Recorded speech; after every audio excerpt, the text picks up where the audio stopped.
feel like you try to make it as stressful as possible. Nah, it's just the camera's just right above your face. So I'm sick, everybody. Yes, Lex is sick. Super sick. I am William. That's Lex. We are Dead Gentry. That's pretty pink glass in the background of the shot. William's gonna talk a lot, and because I can't talk. So what did you want to show the how to do a listing on Etsy? Okay. Because this is how we do. So we're gonna start. So this is over here is the screen. This is like the Etsy listing screen. We're not gonna show you too much information here because it's our shop. Right. So we don't want to come across anyone's names or account numbers or anything like that. And then over here we're gonna do these little sock monkey. Sock monkey. Thank you. Cups, mugs. Yeah. So first things first, we put the photos. So you take the photos first. You download them to the computer. And then you drag them over into the Etsy app. Oh, no. Sometimes it glitches. Okay. There we go. No. Okay, multiple times it glitches. It's because this screen not big enough because I'm trying to hide the computer screen. Let me just get through this part. Why won't you open? What are you doing? It's mad at me now. It's not. It's angry. It's not choosing the... That's complicated. Wow, that was really hard. Okay. Tink. There. Sound effects are Lex's creation, not the computer's. So it hurts. Load, monkey. Okay. You gotta narrate more. Okay. That's efficient. Okay. So... obviously, the most important part, right, other than the pictures, is the title. So most of our titles, if you'll notice on our Dead Gentry site, begin with the word vintage, because that's primarily what we sell, obviously, or antique. So Lex is typing in. This video is a little slow, but this is what it takes to do a listing on Etsy. It's kind of a decently long process. And you try to use most of the character set that they provide you in Etsy in the title, so it's searchable. Be very descriptive. I'm trying to steady the shot without my rig today. As you can see, it's a long title.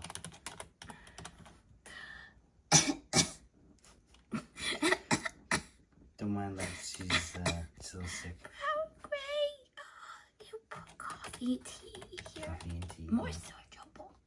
Exactly. The key is to get as many search terms as the item allows, right, into the title. You can do. We'll show you in a bit tagging as well, but in the title is key as well. Who made this item? Another company. It's a finished product. When was it made? This is important, especially for vintage goods, right? It's to highlight when the items were produced. These are this is important. Like 20, yes.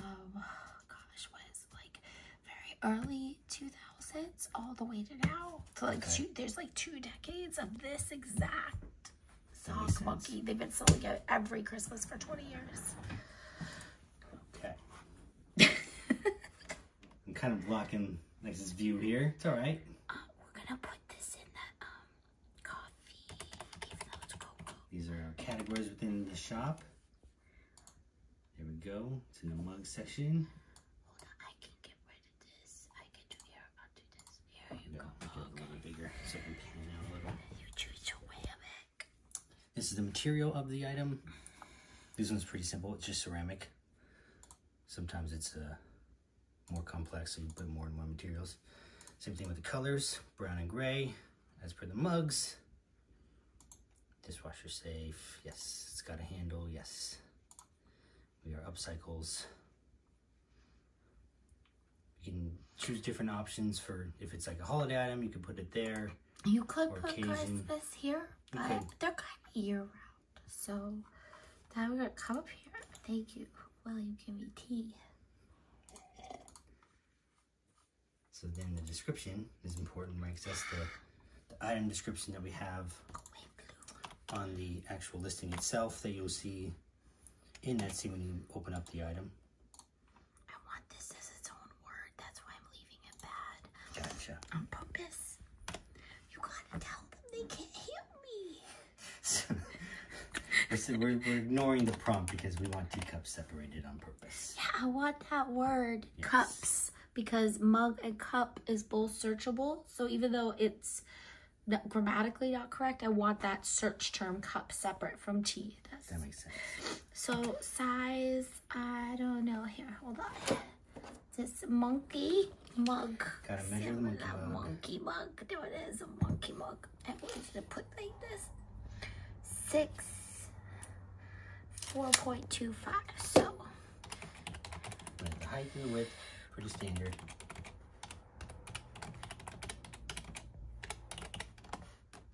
Some of the decanters and stuff will measure the ounces and include that in some of the descriptions sometimes. Can be important.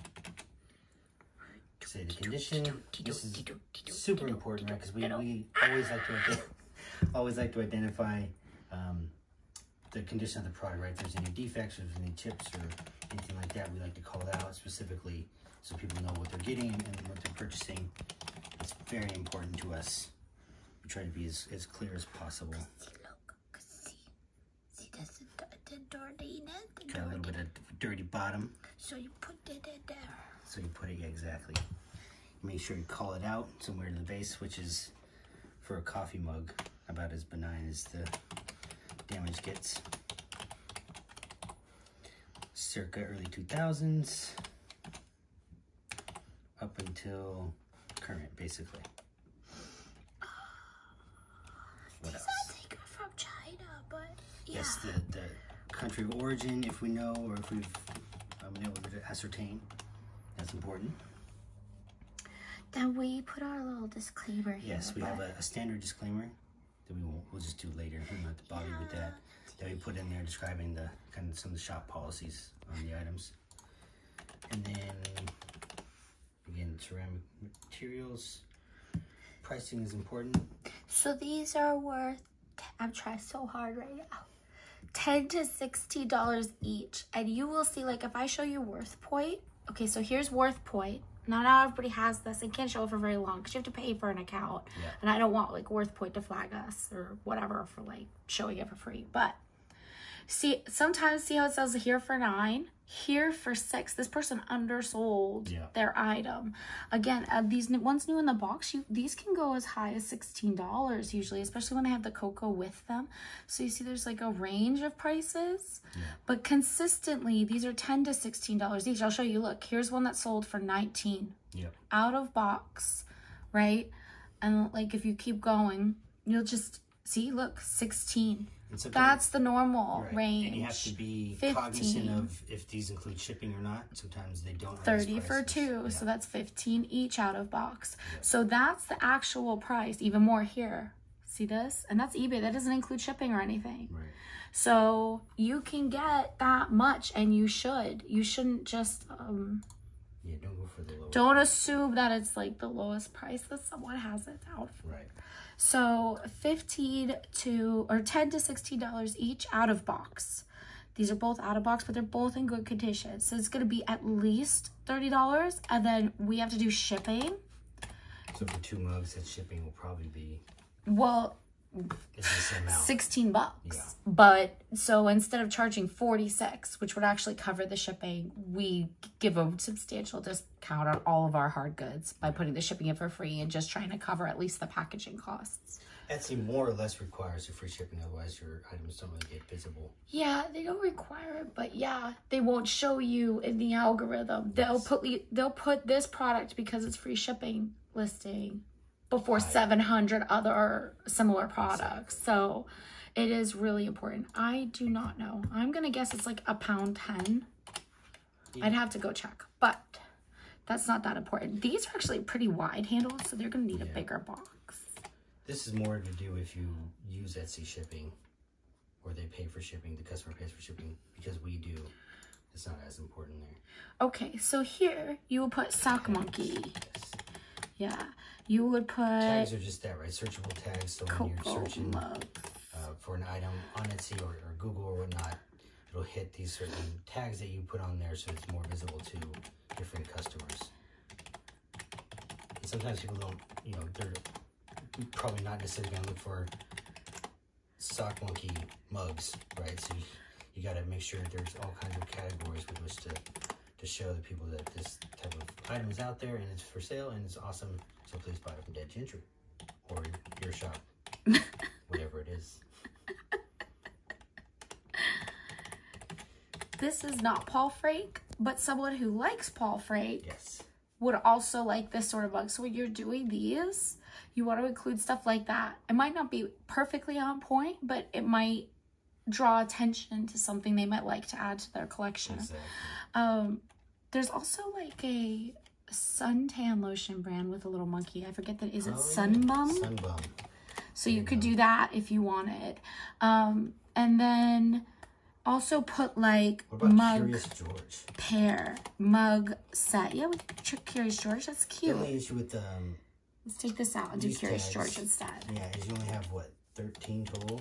Yeah. So it's a you have to be strategic. But you want to include things like what it is for sure. So these are the specifics. Like if somebody had these exact mugs by gallery, that helps them search to add, maybe they broke one or something. What it looks like, fun searchable words, other things that have to do with it that might be added. But also you want to say things like that it's double handled, that it's a ceramic mug, right? That it's a pair or a set, all those different terms. So that's how we do it. It seems to work. It seems to help. And so that's kind of the overview. That's, you could put animal in here, but a lot of this stuff doesn't always, I don't know, sometimes I feel like it limits. It minimalizes the searchability of the object sometimes. So that's kind of how we do it. And then let me just make sure I did everything correctly. You want your first picture to be cute. You do. So like if you have a choice, pick the cute one. I'm actually gonna pick, oh no. Hold on, let me save it as a draft. Sometimes Etsy gets angry if you try to move a picture before it's saved a picture. So let's go back here. The inner workings of Dead Gentry. Yeah, those are things that, so what we'll do too, and we should tell our friends this that are asking about how to do Etsy stuff. We will sit down and do a bunch of listings all at once, save them as drafts, and then go through and only list 1-2 a day, because you're not going to have hours every single day to do this process. This is time consuming. But if you sit there and you do like 10 or 15, then you can list one for 2 weeks every day.